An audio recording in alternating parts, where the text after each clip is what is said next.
The 71st verse of the Tao Te Ching. Quote, "Knowing ignorance is strength.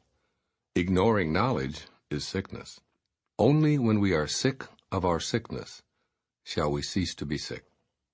The sage is not sick, but is sick of sickness. This is the secret of health." Unquote. Living without sickness.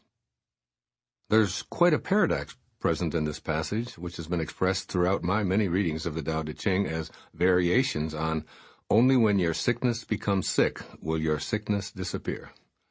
Lao Tzu seems to be saying that one must actually become ill in order to avoid illness. Once again, I've thought long and hard about this short verse.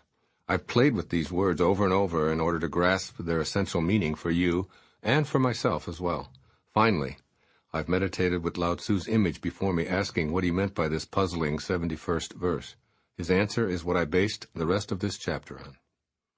First of all, what does the word sickness imply? For me, it means that something in the body or the mind is out of balance with the well-being from which it originated. That is, it's not in agreement with the Tao. Conditions such as fevers, aches, wheezing, sniffling, breathlessness, coughing, unusual fatigue, and fainting are indications of the presence of illness, and the equivalent of such symptoms in our thinking could be fear, anxiety, anger, hatred, worry, guilt, stress, impatience, and so on.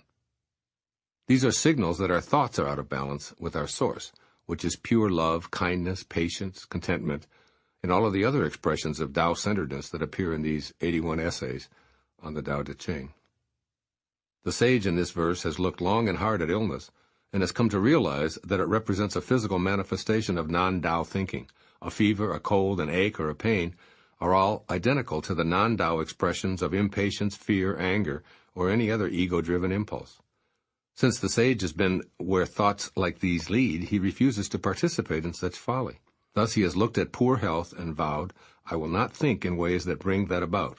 I'll stay centered in the natural well-being of the Tao, because to think a sick thought is to allow sickness to crop up.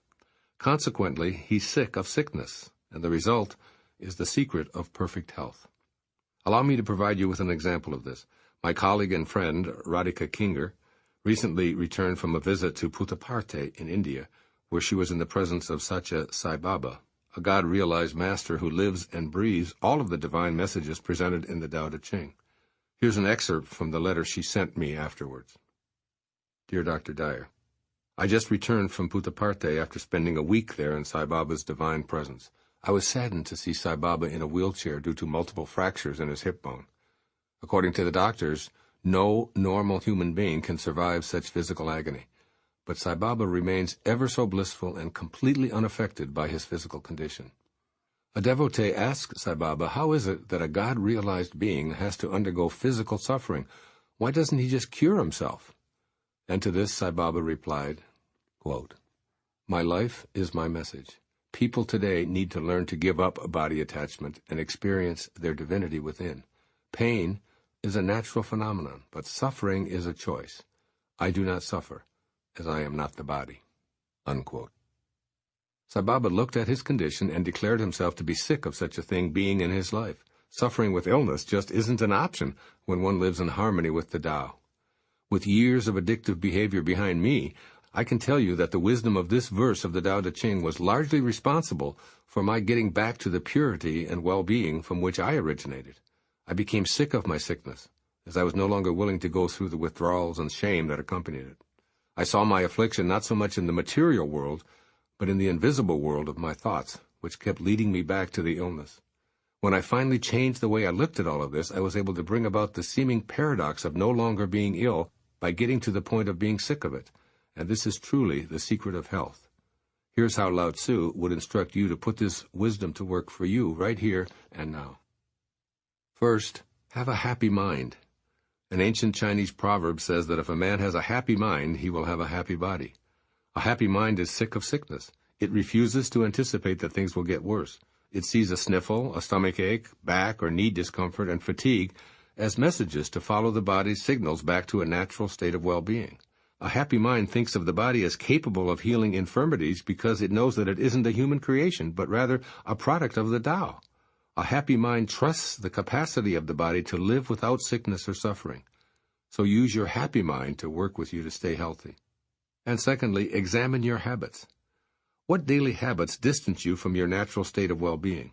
Any addictions, no matter how serious or minor they might seem, are beckoning you to be totally fed up with them. Get sick of being weakened by destructive pursuits.